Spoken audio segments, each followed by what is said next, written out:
اگر کسی شخص کے مرد ہو یا عورت اگر رمضان کے روزوں کی قضا باقی ہے تو اب شوال کے مہینے میں وہ شروعات قضا سے کریں یا شوال کے 6 روزوں سے کریں۔ بعض علماء نے کہا ہے کہ اس کو ضروری ہے اور اس پر لازم یہ ہے کہ وہ رمضان کی قضا کو پہلے کریں، اس کے بعد 6 روزے رکھیں۔ اور بعض علماء نے یہ کہا کہ نہیں، اگر وہ شوال کے 6 روزے پہلے رکھتا ہے اور اس کے بعد رمضان کی قضا کرتا ہے تب بھی حرج نہیں۔ راجح قول اس میں دکھائی دیتا ہے کہ احتیاط اس میں ہے، بہتر یہ ہے کہ قضا پہلے کریں، اگر ممکن ہو، آسان ہو، قضا پہلے کریں، اس کے بعد شوال کے 6 روزے رکھیں۔ لیکن اگر کسی کی مجبوری ہو، اس کو لازم قرار دینا بھی بظاہر صحیح نہیں لگتا ہے، بلکہ اگر کسی کے لیے مجبوری ہو تو وہ شوال کے روزے اگر اس کے فوت ہوتے ہوں یہ روزے رکھ لیں اور سال بھر اس کے پاس باقی ہے قضا کرنے کے لیے۔ لیکن اگر کسی کے لیے ممکن ہو، آسانی ہو، تو پہلے وہ قضا کریں اور اس کے بعد شوال کے روزے رکھیں۔ یہ زیادہ احتیاط ہے، زیادہ بہتر ہے اور اصول کے زیادہ نزدیک ہے۔ اس کی دلیلیں کیا ہیں؟ عثمان ابن موہب کہتے ہیں سمعت ابا ہریرہ وسألہ رجل فقال ان علی رمضان وانا اريد ان اتطوع في العشر۔ ایک آدمی حضرت ابو ہریرہ رضی اللہ تعالیٰ عنہ کے پاس آیا اور کہا کہ میرے رمضان کے روزے ابھی باقی ہیں، یعنی مجھ پر رمضان کی قضا ابھی باقی ہے اور میں چاہتا ہوں کہ ذوالحجہ کے جو 10 دن ہوتے ہیں ان میں روزے رکھوں۔ ولیال عشر جو فضیلت آئی ہے، ذوالحجہ کے 9 روزے ہوتے ہیں، ان کی فضیلت ہوتی ہے، 10واں عید کا دن ہوتا ہے، تو عرفہ سے پہلے تک پورے اور عرفہ کا دن۔ تو کہا کہ میرے رمضان کی ابھی قضا باقی ہے اور میں چاہتا ہوں کہ ذوالحجہ کے جو 9 دن ہیں ان میں نفل روزے رکھوں۔ قال لا بل ابدأ بحق اللہ فاقضہ ثم تطوع بعد ما شئت۔ ابو ہریرہ رضی اللہ عنہ نے کیا کہا؟ نہیں، بلکہ تو اللہ کے حق سے شروع کر، تیری اپنی چاہت سے نہیں۔ تیری پسند ہے کہ میں نفل روزے رکھنا چاہتا ہوں، لیکن اللہ کا جو حق تیرے اوپر ہے اس سے شروعات کر، پہلے قضا کر اور اس کے فقدہ اور اس کے بعد ثم تطوع بعد ما شئت، اس کے بعد جو نفل روزے رکھنا چاہتا ہے رکھ۔ اس کو امام البیہقی نے الکبریٰ میں روایت کیا ہے، السنن الکبریٰ میں روایت کیا ہے، تو اس سے السنن میں روایت کیا ہے اس کو، تو اس سے معلوم ہوتا ہے کہ زیادہ بہتر یہی ہے کہ ایک آدمی فرض روزوں کی قضا سے شروعات کریں اور اس کے بعد میں شوال کے روزے رکھے۔ اسی طرح سے مالک بن انس رضی اللہ رحمہ اللہ فرماتے ہیں کہ سئل سلیمان بن یسار و سعید بن المسیب، سلیمان بن یسار اور سعید بن مسیب ان سے پوچھا گیا، تابعین میں سے ہیں، عن رجل تطوع علیہ قضاء من رمضان، ایک آدمی نفل روزے رکھتا ہے جبکہ اس پر رمضان کی قضا باقی ہے، تو فرماتے ہیں فکرہ ذلک، انہوں نے اس کو پسند نہیں کیا، انہوں نے اس کو پسند نہیں کیا کہ وہ آدمی فرض قضا سے پہلے نفل روزے رکھتا ہے۔ یہاں پر مطلق روزے ہیں، شوال کا ذکر اس میں نہیں ہے، تو اس میں فصل اسی لیے بعض علماء نے کی، یہ بخاری کی روایت ہے، بعض علماء نے فصل کیا ہے، کہا کہ یہ شوال کے روزے ہیں خاص، اگر فوت ہونے کا ڈر ہو تو پہلے رکھ لے اور بعد میں قضا کریں، گنجائش نکلتی ہے، اس کے روزے فاسد تو نہیں ہوں گے، اور کسی نے بھی فساد کا ذکر نہیں کیا ہے، کراہت ذکر کیے، پسند نہیں کیا اس کو، لیکن اگر رکھ لیتا ہے ادا ہو جائے گا، رکھ لیتا ہے تو ادا ہوگا۔ بعض لوگوں نے کہا کہ شوال کی فضیلت اس کو نہیں ملے گی، شوال کی فضیلت اس کو نہیں ملے گی، تو اس میں اختلاف ہے علماء کے درمیان، اس لیے کاہے کو آدمی پریشانی میں پڑے، کوشش یہ کرے کہ وہ یہ روزے پہلے قضا کر لیں اور اس کے بعد یہ روزے رکھے۔ آپ کہیں گے کہ ہمارے تو روزے ہو گئے تو یہ مسئلہ آ کیوں رہا ہے؟ خواتین کا سوچیے، عورتوں کے ہر مہینے کی چھٹیاں ہوتی ہیں اور ان چھٹی کے دنوں میں ان کے لیے نماز بھی حرام ہے اور روزے بھی حرام ہیں، لہٰذا رمضان کے روزے ان کے چھوٹ جاتے ہیں، اور کسی کے 7 کسی کے 10 تو اتنے سارے روزے اس کے باقی ہیں، پھر فوری طور پر رمضان کے بعد قضا اس کے لیے ذرا مشکل ہوتی ہے اور پھر اس کے بعد 6، تو مان لیجئے 10 دن اس کی چھٹی کے ہوئے ہیں اور کچھ بیمار بھی پڑا تو پھر تو مصیبت ہوگی اس کے لیے، تو 15 دن 10 دن ہو گئے اور یہ 6 دن 16 دن اس کے لیے بڑا مشکل ہوتا ہے۔ تو یہ خواتین کے لیے مسئلہ یہ آتا ہے، تو اگر ان کے لیے قوت ہے، افضل یہی ہے کہ وہ پہل کریں قضا سے اور قضا کے بعد یہ 6 روزے رکھیں۔ لیکن اگر نہیں ہو سکتا ہے اور مجبوری ہے تو پھر وہ اگر 6 روزے رکھیں شوال کے پہلے اور اس کے بعد سال بھر میں جیسے موقع ملتا ہے قضا کریں۔ اللہ سے امید ہے کہ اس میں بھی کوئی حرج نہیں ہوگا انشاءاللہ، اس لیے کہ اس کے لیے ایسی کوئی سخت دلیل نہیں کہ روزے نہیں ہوتے ہیں، اس کی کوئی دلیل ہمارے علم میں نہیں ہے، لیکن راجح یہی ہے۔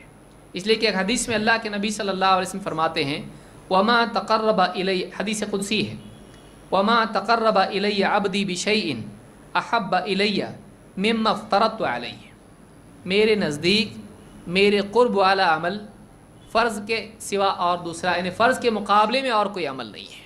اللہ تعالیٰ کیا فرماتا ہے، بندہ مجھ سے قریب ہو سکتا ہے تو سب سے زیادہ فرض سے، فرض سے بڑھ کر میرے قریب کرنے والا اور کوئی عمل نہیں ہے۔ تو فرض مقدم ہے نفل پر، فرض مقدم ہے نفل پر، قضا فرض ہے اور شوال کے 6 روزے کیا ہیں، نفل ہیں، تو قضا مقدم ہوگی نفل پر، لیکن یہ وجوباً ہے یا استحباباً ہے، اب یہاں فرق ہوگا۔ لہذا راجح یہاں لگتا ہے بچنا چاہیے شوال کو مقدم کرنے سے، لیکن اگر مجبوری میں کوئی کرتا ہے تو انشاءاللہ اس میں بھی کوئی حرج نہیں ہے۔ یہ بخاری کی روایت ہے۔ بعض علماء نے جنہوں نے اجازت دی ہے انہوں نے بعض دلائل پیش کیے ہیں۔ انہوں نے کہا دیکھو،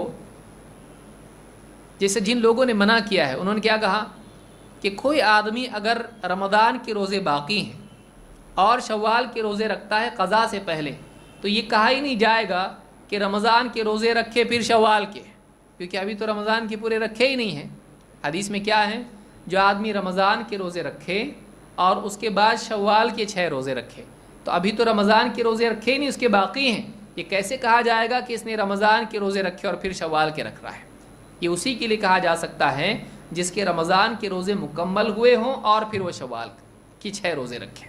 تو یہ استدلال اپنی جگہ بہت قوی استدلال ہے، لیکن اس میں یہاں گنجائش یہ ہوتی ہے، علماء نے یہاں فرق یہ کیا ہے، انہوں نے کہا کہ دیکھیے یہاں ترتیب مراد ہے یا گنتی مراد ہے۔ بعض علماء نے کہا ہے ترتیب اصل ہے کہ رمضان کے روزے رکھیں اور اس کے بعد گنتی ان کی پوری کر کے پھر شوال، اور بعض علماء نے کہا نہیں، وہ بعد میں بھی اگر رکھے، سال بھر میں جب رمضان کی گنتی پوری کرتا ہے تو وہ ساری فضیلتیں اس کو حاصل ہو جائیں گی جو رمضان کے روزے رکھنے والے کے بارے میں ہے۔ جو آدمی رمضان کی قضا کسی عذر کی وجہ سے بعد میں کرے تو کیا یہ نہیں کہا جائے گا کہ اس نے رمضان کے روزے رکھے؟ وہ سال میں کبھی بھی کر سکتا ہے، کیوں؟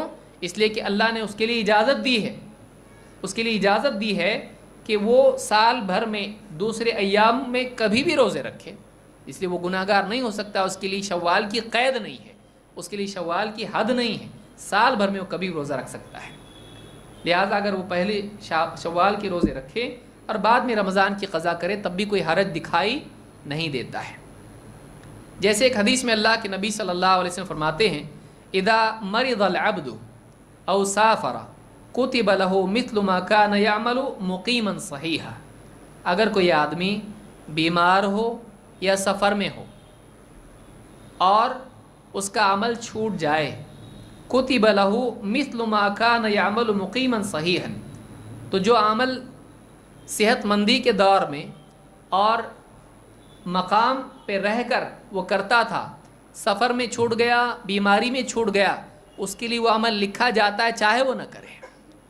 یعنی عذر کی بنا پر جس کا عمل چھوٹتا ہے وہ عمل چھوڑنے والوں میں شامل نہیں ہوتا ہے، وہ عمل کرنے والوں میں شامل ہوتا ہے۔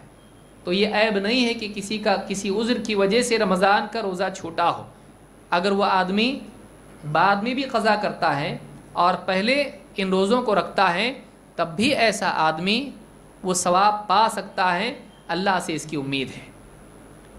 حضرت عائشہ کی روایت بھی اس میں آخری بات ہے اور اس کے بعد بات ختم کر رہا ہوں۔ بعض علماء نے حضرت عائشہ رضی اللہ تعالیٰ کی روایت سے بھی استدلال کیا ہے۔